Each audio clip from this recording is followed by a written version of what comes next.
Welcome, everyone, and thank you for attending today's webinar. I'm David Shaw, the Publishing Director for Family Business Magazine, and I hope you and your family members are all well and getting ready for the holidays. I also hope that for our American listeners, which is usually the majority of you, you had a wonderful Thanksgiving holiday. We're in a season centered on gratitude and connection, and inevitably some family conflict. This webinar is going to explore your family factor, the relational strength that helps families weather conflict, change, and governance challenges with resilience. You'll gain some practical tools to assess the care dynamics in your own family, design governance that blends compassion with accountability, and strengthen relationships across generations. It should be a fascinating discussion with a lot of takeaways. But before we get started, our housekeeping details. There will be time for questions throughout. Please use the Ask a Question bar that's down below the slide that you see. You can also offer comments at any time. We'll get to as many of them as we can. We'll go for no more than 60 minutes today and get to as many of those questions and comments as possible. Now, I'm pleased to introduce my speakers today. Doug Baumoel and Dr. Tiffany Whitworth, both from Continuity Family Business Consulting. Doug founded Continuity Family Business Consulting in 2003. His expertise spans family business, family offices, and governance. He's the co-author of Deconstructing Conflict, Understanding Family Business, Shared Wealth, and Power. And his co-presenter today, Dr. Tiffany Whitworth, is a clinical psychologist and mediator and brings expertise in family dynamics and conflict management within family enterprise systems. So both of you, welcome. I'm so glad to have you with us. And Doug, we're going to turn this over to you to get us started. Terrific. Thank you, David. And thanks to all of you for spending time with us together today. So we always begin our presentations and meetings with our purpose statement. It's the reason why we do what we do. And I expect that this is also why you're spending your time with us today. Tiffany? Yeah. We believe that every family should be able to enjoy what they have, know where they're going, and make the most of their lives together. Our firm exists because, unfortunately, unresolved disagreements or poorly managed differences result in conflict, which prevent people from enjoying what they have, knowing where they're going, and making the most of their lives together. So today we're going to talk about what love has got to do with taking care of each other and other ways to prevent, manage, and heal from conflict. Great. Oh, I'm in charge of the clicker. I forgot about that. I can't be trusted with those things, so yes, you are. Okay. So many of you might have been at our last webinar with Family Business Magazine, which was back in May. And we explored the understanding of the importance of and how to manage differences in families before they end up causing conflict and harm. That was the topic of our conversation in May. And for those of you that haven't seen it, there's a wealth of information. And that's where we introduced this idea of the family factor. So central to the conversation we had in May was the framework that we call the family factor. In today's webinar, we're going to be digging deeper into that core concept. And we're going to present some of our newer thinking related to the family factor. Specifically, what's love got to do with it? So the family factor. Family factor is the answer to this question. Is the family bond strong enough to leverage compromise, forgiveness, and a commitment to change? Think about that for a moment, okay? And it's the answer to this question. We're trying to gauge that from the moment we pick up the phone with a family looking for help, or with a family advisor vetting consultants on behalf of a family. For families in conflict, it's not unusual for us to hear from that family members don't speak with each other, they don't trust each other, they've acted against each other's interest in some ways. Having this concept of the family factor lets us look deeper than just the presenting problem. We want to know if the family cares about being family. That's really all the family factor is about. Does the family care about being family? And yeah, do they care about being family? And do they want to build that feeling of the importance of family? The family factor provides us ways to measure and build this, and I'll go through some of those ways. So the first sort of metric that we try to gauge when we enter a family system is this idea of, is there a shared history?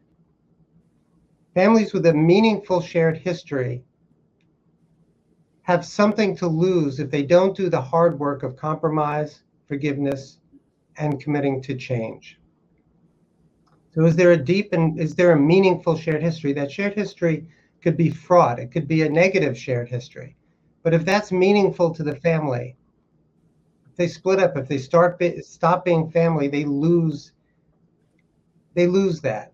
And yes, if it's a fraught history, there might be benefits to losing that, but most often there are things that you can build from the ashes of a fraught shared history. On the other side, looking forward, we talk about shared vision. Does the family have a clear vision of being a connected family in the future? Or will family disintegrate when the patriarch or matriarch pass? If they have a clear vision, if the traditions of their family mean something that they want to continue in the future, they have something to gain by doing the hard work of compromise, forgiveness, and committing to change. So those are the two metrics that we look at first and foremost when we enter a family system. We'll ask questions about, what does your family typically do for retreats? Do you get together over the years? Do you have annual celebrations, annual retreats? What are those family traditions that have connected you in the past? And we'll ask questions about, how do you see this family unfolding in the future? So, and like I said before, when we begin with a family, even before we're hired, we'll be talking about some of these things to gauge for ourselves, is this a family that's really a family? Or is it just a collection of people that share this last name and some assets that really don't have a connected shared history and are not interested in building one for the future? So all of that rests on this sort of fulcrum of trust. And we think about trust a little bit differently than most other folks. And I'll go into that in a bit. Sorry, next slide. Okay, so when we think about trust,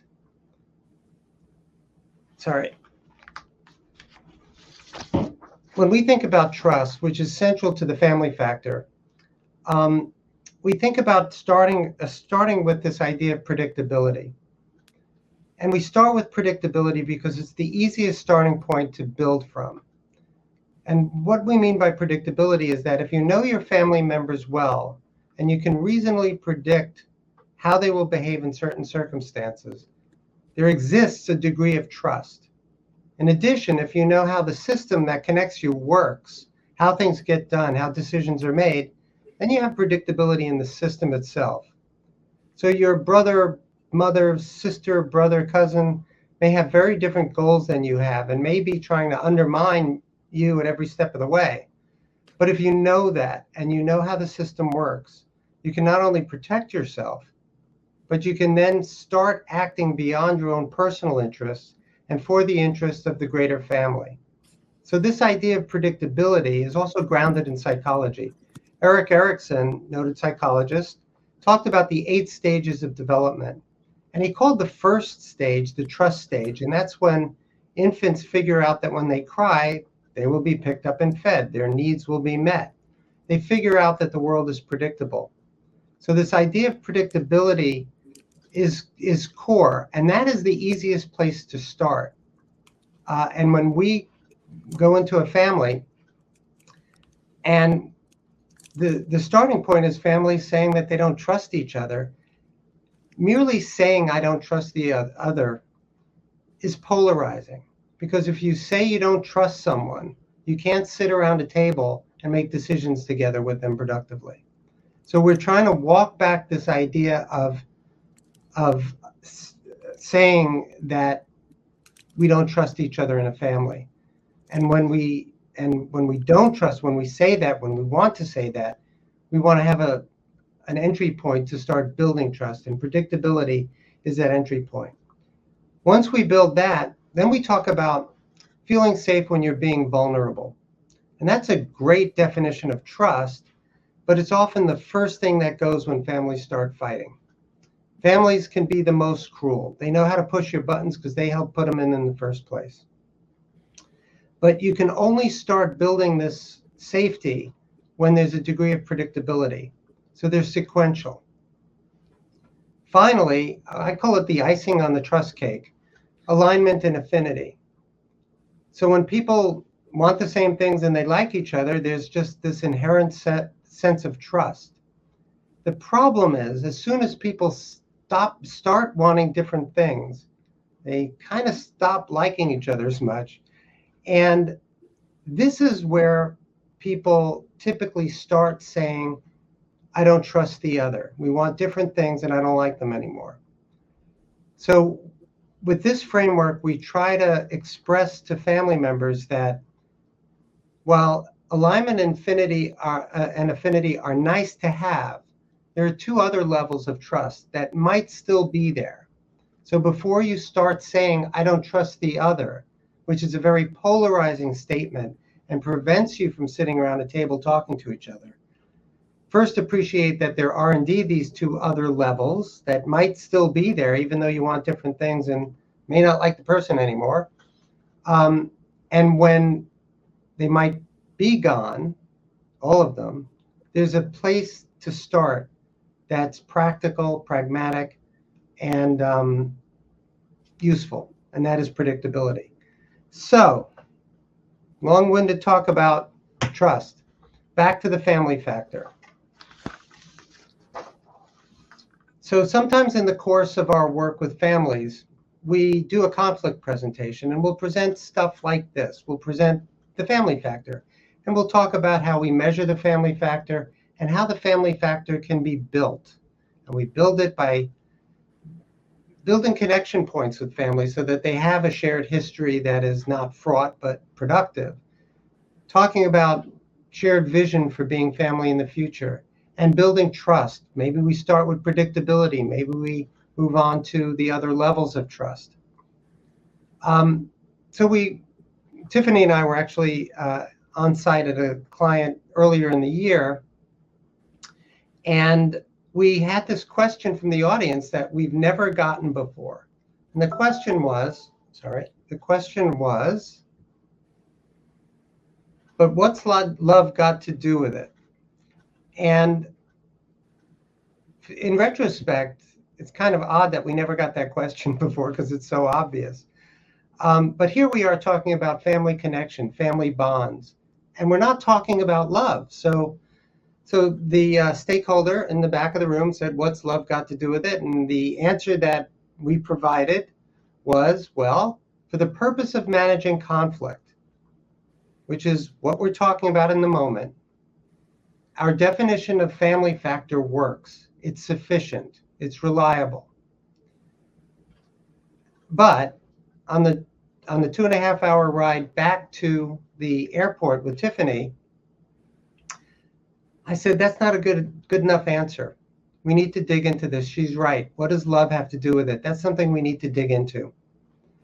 So on the 2.5-hour ride back to the airport, Tiffany and I talked about love and love in families. And so our conversation began thinking of love as a feeling that somebody experiences. Which was how Doug understood her question to be. He thought that she was asking, well, what does it mean to show love as a family member? Or what does it mean to be loving? And what happens if we maybe don't love each other? Then what? So we opened up the question to some of our consultants. We had a group meeting about this. And one of the best answers we got was, well, to love is to will the good of the other. And we talked about this quite a bit. And we couldn't get around the fact that when families are fighting, they often don't will the good of each other. They will the opposite. They will the ill of each other.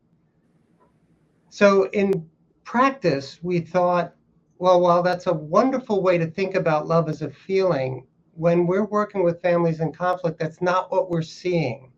That's not how love is expressed in these families. They'll say that they love each other, but they won't will the good of each other.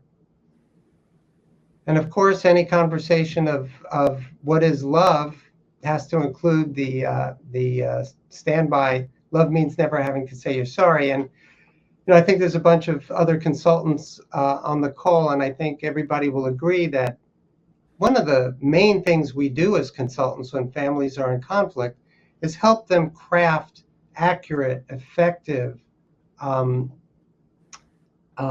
honest apology for infractions, whether they are intended or unintended.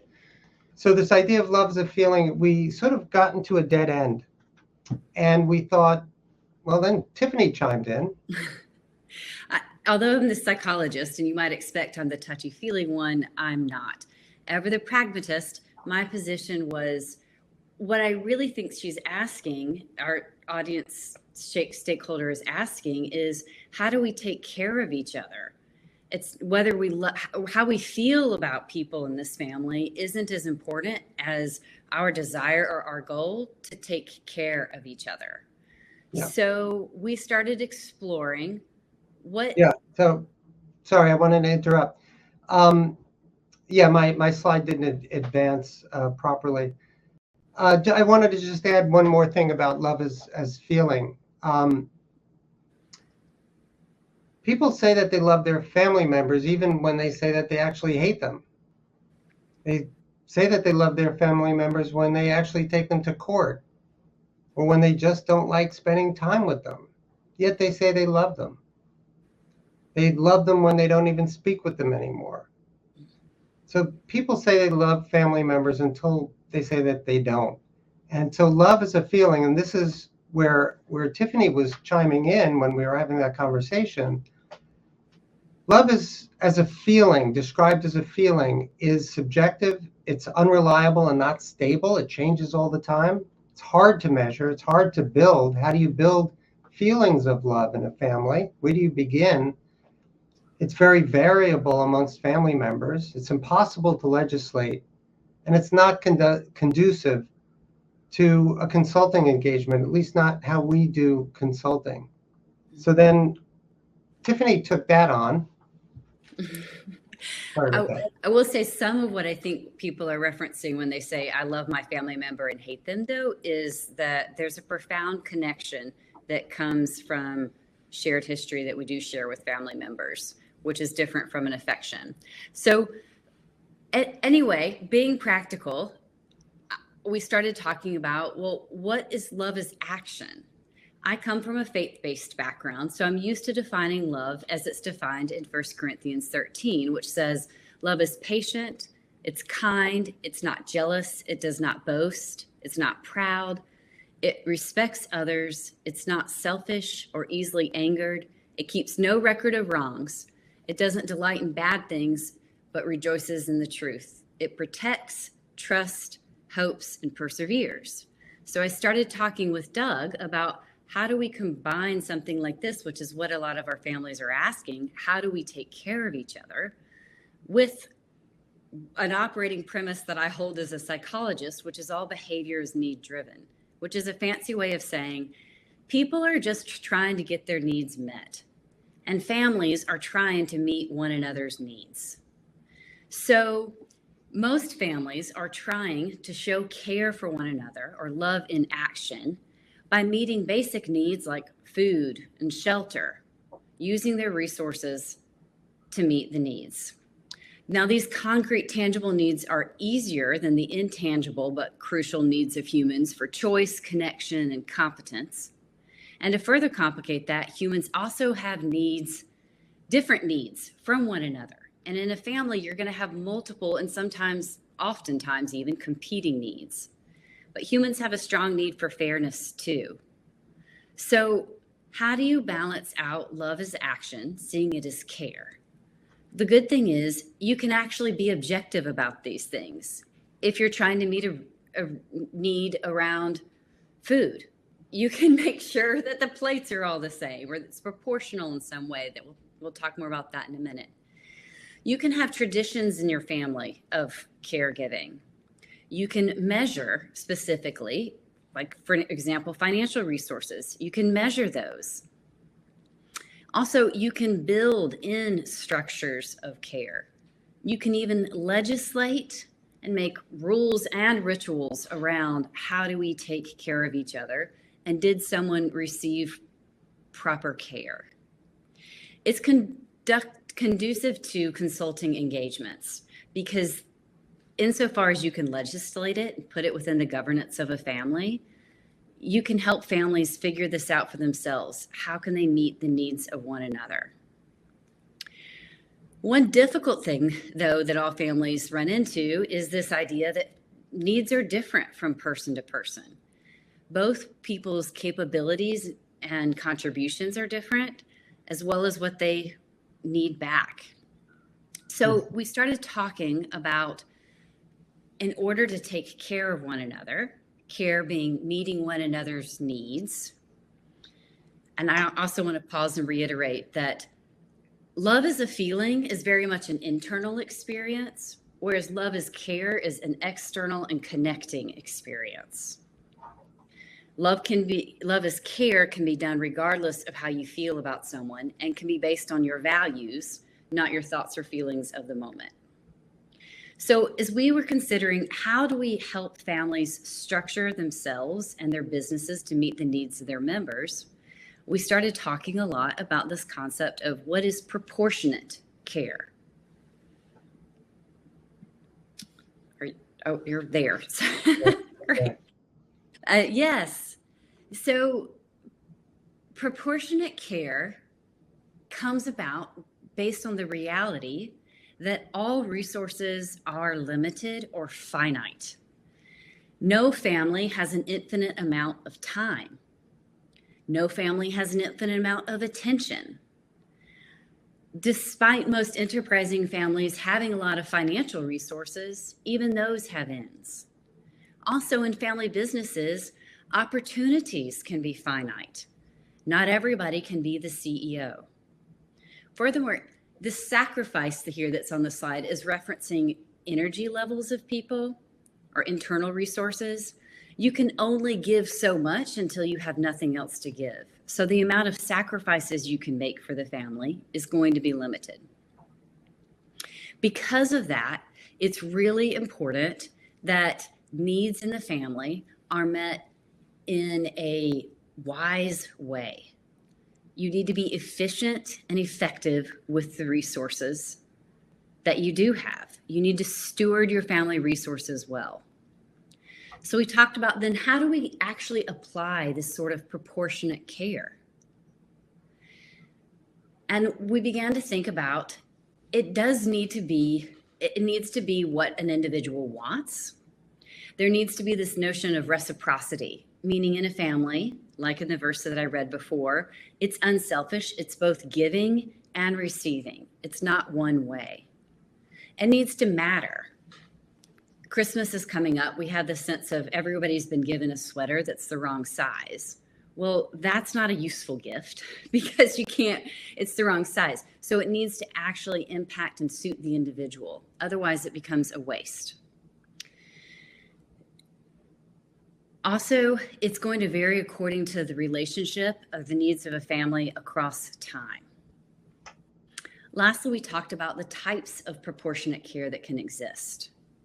It can be really important to help families define what are the standards of care that we provide to our family members. How is this a tradition that we hold? And how are these standards and expectations communicated with love and care and kindness? That articulation of policy, giving people both a say into it, and can really help people value and own it. Lastly, it helps them agree to it. Humans have a very strong need for a choice, so making agreements around policies can be important.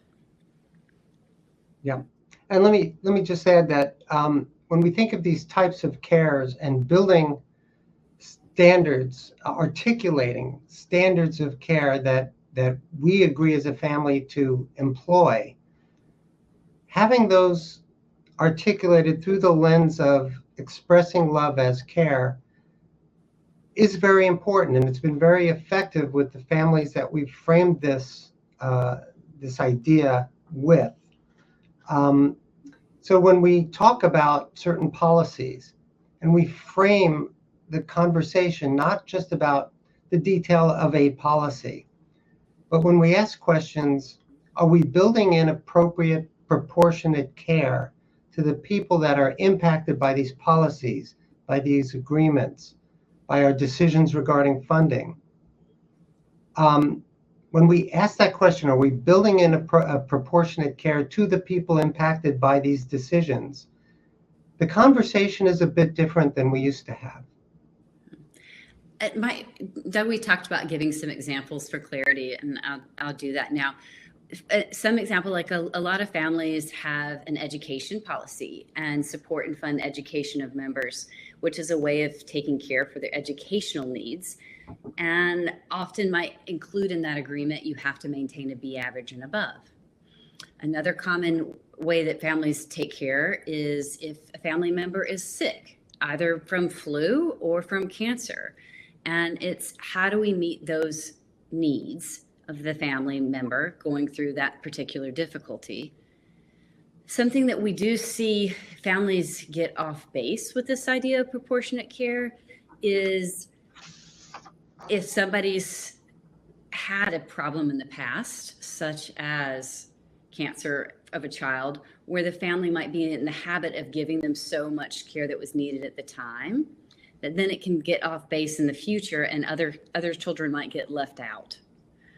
Or how do family members assign ration resources to someone struggling with addiction and meet their needs for that disorder and balance with other needs that family members might have to have a safe and peaceful holiday? So it can be very complex with competing needs within a family. And I think the grounding principle here is to have these conversations with this preamble of when you're going into, for example, the prenuptial agreement conversation, have it framed as this is how we care for and show love to the incoming family member, while also caring and supporting the broader family.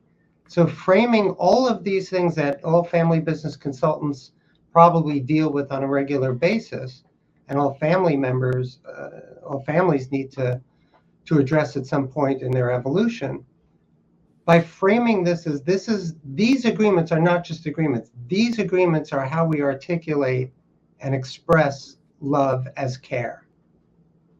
So when you see these things as how we articulate love and care to our family members, they take on a different meaning, and they become the conversations around them become much more impactful and actually better. Oh, wrong button. So, when we were thinking about takeaways, I thought I had my consulting hat on, and I said, so let's talk to consultants out there. What are the consulting takeaways from this? And then I thought about this, and we didn't have time to change the slide. These are more than just consulting takeaways. These are questions and prompts that family members can ask each other. You don't need a consultant to ask these questions. How does the family care for each other individually and collectively? What are the standards, expectations, traditions, examples, and exceptions? What are the limits? What is expected in terms of reciprocation? Are there family members that are you're providing care to and they're not providing care back? When does that relationship wear out? And how do you have the conversation with the person about giving back? and explore where, and this is from our perspective, often why we get called in, which is instances where expected proportionate care is not evidenced, where people aren't showing up to that Thanksgiving dinner because they're angry, or that birthday party because they're not speaking with somebody anymore. Have the standards changed? Is family growing apart? Are they getting older, busy with their own lives? Or does that indicate that there's something wrong, something going on with that relationship or with the family compact as a whole? So anyway, these are the new thinking that sorry, I keep pressing the wrong buttons. So this is the new thinking that in this past year we've sort of added to our thinking about the family factor. So yes, the family factor as a component in our conflict management methodology is fine. Is the family bond strong enough to leverage compromise, forgiveness, commitment to change? And these 3 ways to measure and build it are valid, absolutely. But when we think broader, when we think about, well, beyond just simply managing conflict, if we're trying to build resilient families for the future, adding this other component to the family factor is really useful. Do all family members receive proportionate care? So yeah, we hope this perspective, this new perspective, has been useful for both the families that have tuned in today and the consultants and other advisors to families.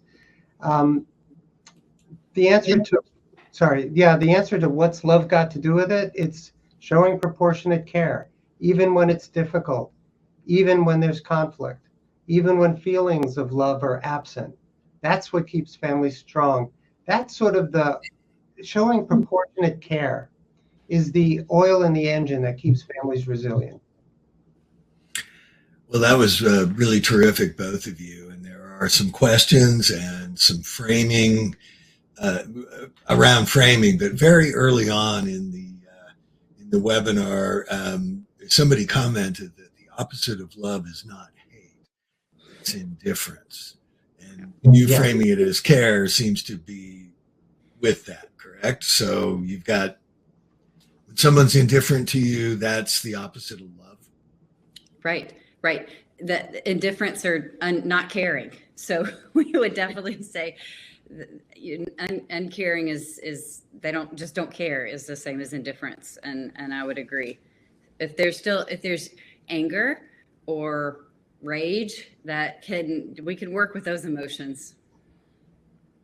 Yeah, and that's really core to that idea of, is the family bond strong enough? When people don't care about being family, it's not. Okay, so there was another. I'm sorry.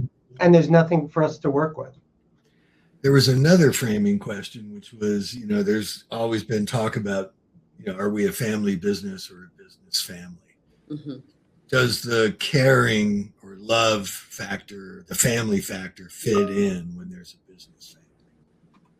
Well, certainly, for example, take a family employment policy. When you approach a family employment policy with the framing of, we're using this policy not only to provide career pathing for next gens and have appropriate credentials for each role, protecting the business, making sure that non-family members are respected in the process of bringing family members on. But when you approach that conversation from the perspective of, how do we design this policy to express love as care for not only the company, but the individual family member being brought in? So that leads you to maybe some things you didn't think of. For example, what if it doesn't work out? How do we treat the family member that made this big commitment at a crucial part in their development to join a family business and it doesn't work out? How do we care for them on the way out? What kind of programs for relocation in another enterprise, support financially for the time spent outside of work. So we're not here to talk about specific policies for specific agreements, but just the overarching sentiment that approaching all of these agreements having to do with business, ownership, shareholders agreements, buy-sells, asking the question at the outset of those conversations, this is an example of how we are going to express love as care for all the family members and other people we rely on, other employees, etc., that are impacted by this policy agreement or whatever it is. I also think, David, that question comes up when families or family enterprising families are contemplating selling the primary operating business, and that's such a huge identity shift. So the idea of talking about, could this help us care for our family in a different way, can help them decide what's best for the family moving forward. So let's go to another area. So early on, Doug, you spoke about vulnerability as part of that trust stepping stone. If some family members are having trouble being vulnerable and always have a wall up, how do those who are vulnerable help them, especially when the one who isn't vulnerable also believes he's the leader, but is missing some emotional intelligence? So I lost some of that. You faded out a bit. I'm very sorry. So how do vulnerable people help those who can't be vulnerable or don't have the EQ to be vulnerable? I'll let Tiffany handle this, and I'll think about that for a minute. There was a lot in that question. Yeah. Right. Well, and I'm contemplating. Well, first of all, vulnerability. Those that are not expressing vulnerability in a way that others perceive it might feel vulnerable anyway. I think so. Since they don't have that sense of safety to do that. The question too is around, I think part of the question is, how do we build emotional intelligence in family members? Well, it was more that the person who isn't vulnerable also believes that person is the leader. So, is let's say the CEO or the chairman. So they're right. They're not letting their guard down. They're not being vulnerable. They're the strong A-type leader who's. Exactly. Yeah, exactly. So there's a lot in that question. Yes. Yeah. And it goes beyond. So yes, can a person like that develop trust in the system? Well, I think that is a very common problem in families. When you have strong leaders, in fact, I think Paul Edelman might be on this call. I saw him on the list. Paul and I just did a presentation on dichotomies in family businesses, and we noted that the characteristics that make for a really good CEO entrepreneur might be not so great in being a great parent and being a great family member and developing that sense of trust. Those qualities of a strong-willed entrepreneur that if you're going to be a successful entrepreneur, you have to be very self-assured, self-confident, know that what you're selling and how you're selling it is better than your competitors. Bringing that energy back to a family is often not very productive, and it's hard to turn that off, especially when that's part of who you are. So it is a common problem in families that have that have an entrepreneurial, strong-willed leader. They tend not to let their guards down, and in fact, Tiffany, I'm remembering a family that we're working with currently, where we're helping individuals be more open. And I wondered, Yeah, I want to interrupt a bit. I'm wondering when they're asking about vulnerability, though, with the leadership, if what they're meaning is humility, which is a different thing. Well, I think I don't want to overinterpret the Right. question, and but here the questioner comes back in and says, "An individual in our family believes that my expectations are too high. All I'm looking for is to be informed, blah, blah, blah. Sorry, blah, blah, blah. Common decency, hellos, goodbyes, all of that. It's the same person who asked the question about how do vulnerable people create trust with people who are ostensibly not vulnerable." So it sounds like their statement was they're wanting what they consider common decency. So their need is for a level of civility or cordial greetings and a level of shared information. Right. So to me, healthy vulnerability can also be authenticity, which is making a request. I would argue, though, when it's framed as a demand, it's no longer vulnerable. So to ask someone to greet you too could be a request. It's vulnerable to say, I need this, or I would like this, or this is important to me. It's maybe not so vulnerable to say, do this way. So one thing that we do is help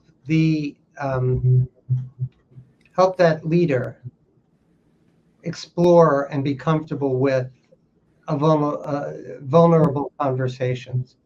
So sometimes leaders like that need to, first of all, be aware that their behavior has an impact, and that impact might be counterproductive to what they're trying to accomplish.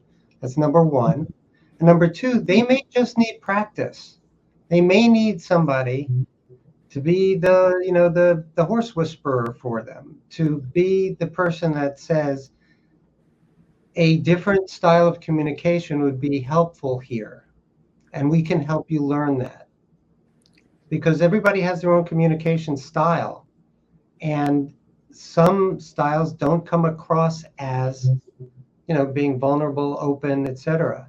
Right. But for most people, there's areas where they can learn and stretch, and with good coaching and awareness, helping people become more self-aware, you can move the needle on that. So I think that's an answer to that question. Intention, interpretation, and impact are swirling through that. Okay. Yeah. Well, there was a follow-up. The questions are coming in fast, but this one was, I think you were talking about this, Doug. How do you help family members build their EQ, especially if they're perhaps in that entrepreneurial, I don't listen to anybody mode? Yeah. Which, by the way, I don't want to demonize that. That is how entrepreneurs think, but not all, of course, but you have to have some of that in you to build the kinds of companies that we see in our families that we work with. Right. So, practice. First of all, they have to understand, they have to see the need. They have to see the need that there's unintended consequences to their communication styles. And to be open to getting some help in reframing how they have conversations with people that they love. Because, one of the bullets on one of the slides was care and communications. Care and communications communication is showing care in the moment. How you communicate with people is an expression of how you care about them. Yeah. And when people are having difficult communications that aren't landing right, the target of that, their needs are not getting met. Yeah. And if that's the intention of that person who's trying to have that interaction, well, if it's intentional, that's one thing. If it's unintentional, then they should be open to finding better ways to communicate.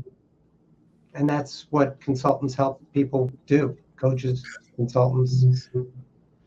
that's a brilliant lead into this question, which is, how do you communicate care when when different generations communicate different ways? How do you overcome the fact that boomers probably communicate a little differently than millennials or Gen Xers or so on? And what happens there? I think a lot of our work is being translators as consultants in family businesses. And this also answers some of your how to build emotional intelligence from a young age all the way through we're not here anymore. People can learn with good, clear, kind feedback. So we regularly meet with families and do exercises to help them understand generational differences, personality differences, how now that you have in-laws, how things might be perceived. And I have a meeting with Do a Family Retreat next week and have kind of a fun questionnaire around, do you like to be texted, or do you think that a call's better, or stopping by your house, and just getting families to start talk about this. And they'll always be surprised that like, I know for my generation and below, and I'm 44, we all turn our phones off at night, and it's on do not disturb. But generational others don't. So I have to remember, don't text someone at night because they might actually get it, or when I wake up at 5 a.m. So discussion and sensitivity and that understanding, we do things differently. People do things differently. And I agree, and I want to double down on what Tiffany said about being translators. It's not only generational differences, but cultural differences. So we often work with families where the senior generation might be a first-generation American, and their values are very different from the values of their children who are growing up in a very different environment than they did. So, yeah, I think being translators is an accurate term for a lot of what we do. I love it. I think it's really fun. It's so exciting to help people who disconnect and don't understand to see each other in a new light. Okay. It was a question directed at you, Tiffany, which is, some of our families seem to be able to turn off their feelings even if care remains. They just ignore the bad acting family member for extended periods of time, and then resolution seems to be impossible. Are they still showing care? I don't. The questioner says. Yeah, it sounds so. There's a level of compartmentalization that I would say is composure and is healthy. I don't. If they're describing turning a cutoff, they're correct, is not going to get you to a resolution. And I would say that. And we're currently in a culture that almost acts like cancel culture, or cutoff is the solution to things. Yep. It's more black and white thinking, instead of having patience with minor differences or disagreements, or having effective, proactive approaches to actual unhealthy problems, such as substance abuse in a family gathering that's interfering with people's ability to relate to each other, or it's not healthy to put someone in a position in a family business that they're not qualified to be successful in. So you need to proactively take care of your family members and do something differently. So in that case, cutting off communicate or ignoring the bad actor isn't really showing care. Well, I don't, it depends on the situation. We talk about that in terms of reducing interdependence, is the fancy family business consulting term for that. So there's a time and place for that. Unfortunately, most people can do what I would call like the preschool approach, which is, fine, then you're not coming to my birthday party. And that's their first statement the moment it's not their turn or they don't get their way. Whereas we want to build sophisticated means of taking care of one another. And we want it to be about resolving differences or disagreements, accommodating risk, whatnot. While also there is a point in time, you need to immobilize something that's dangerous in the family. And one thing, when we talk about cutoffs, when we see cutoffs in families and we look at their genogram, their family tree, and we go back generations, most often we see that this is a learned family response to conflict. We cut each other out of our families. Grandpa didn't speak to his brother. Grandma didn't speak to her sister. We see cutoff behavior generation after generation when we see it in the present generation, because it's learned. That's how what it does is it transmits this normalization that cutting family members out of our lives as a way to manage conflict is acceptable. And when we work with families that have cutoffs, or that we're coming in to an existing or an in-process cutoff, one of the things we say is this is learned behavior, and you're basically, if you don't talk to your parent, your sibling, you're teaching your kids that that's okay. And that's going to come back to bite you, because they're going to be angry with you one day. So there's another question in here that I'm going to try and wedge into that, which is in this situation, there are some children. One of them rarely sees the other two, primarily because of distance and lifestyle. But there has been some poor past behavior. How do you overcome distance and, using distance or lifestyle as a cutoff without it really feeling like a cutoff? Can I jump in there? That's exactly what we're talking about. Setting standards for care. That's exactly what we're talking about. As families move apart and distance happens, it's going to happen in families as they expand, as they get bigger, more family branches, harder to communicate, harder to live together. Setting those standards and expectations in families of how we will stick together, that's the oil in the engine that keeps families together. So make it clear, articulate it. Tiffany, you want to add to that? Yes, our operating premise is that families have a deep connection, whether they want it or not, and building healthy relationships and healthy ways of taking care of one another will help optimize the resources and access to everyone's resources. So it sounds like if a family is just drifting apart, or a branch drifts apart, then they're not able to come together to use their resources well. And I think that,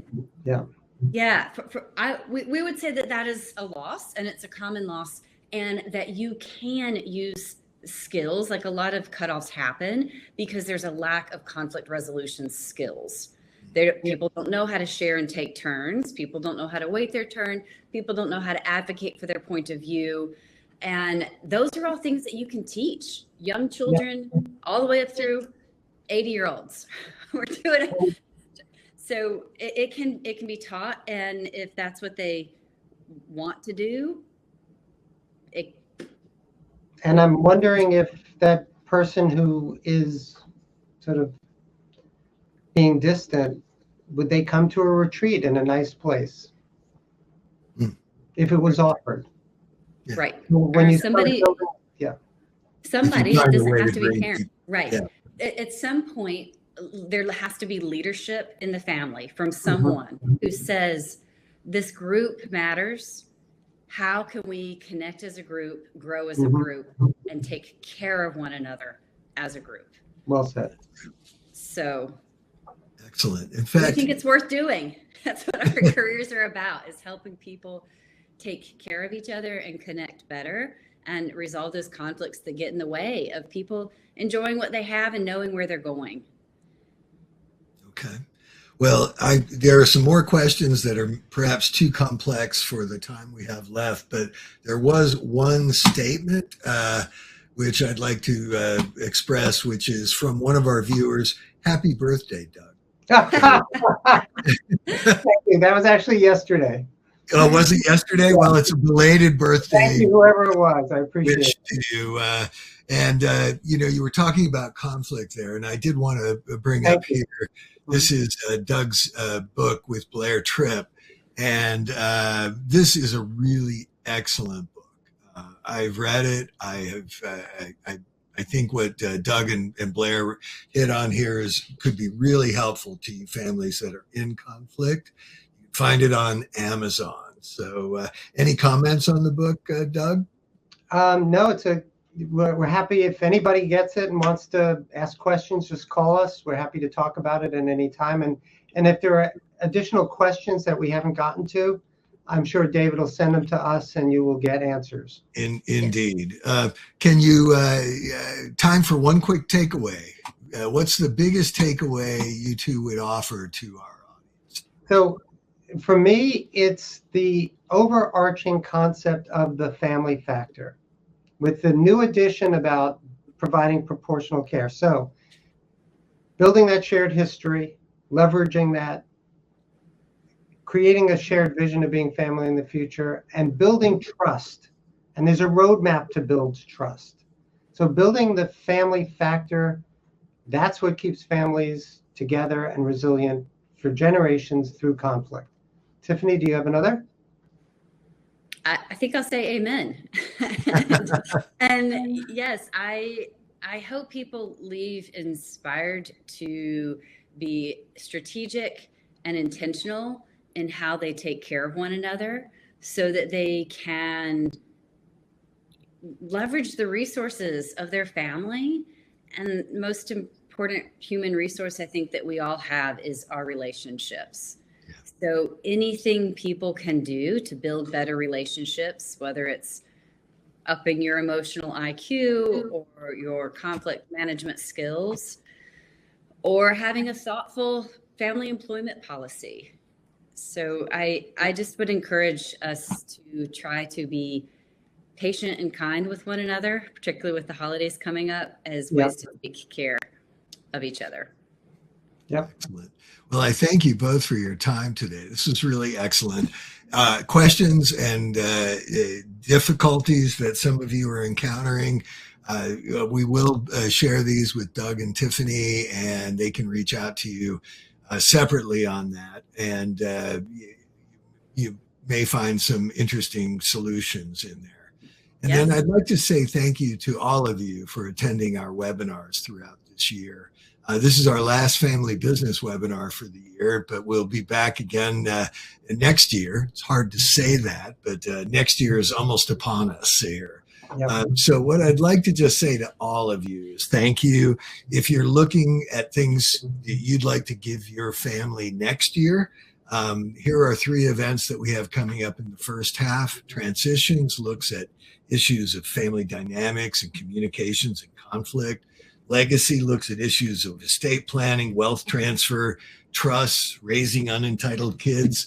And if you're working on your business governance, the Private Company Governance Summit helps make focuses on making your family business board as effective as possible. So with all of that, you can hit these QR codes if you'd like. We'd love to see you next year at one or more of these events.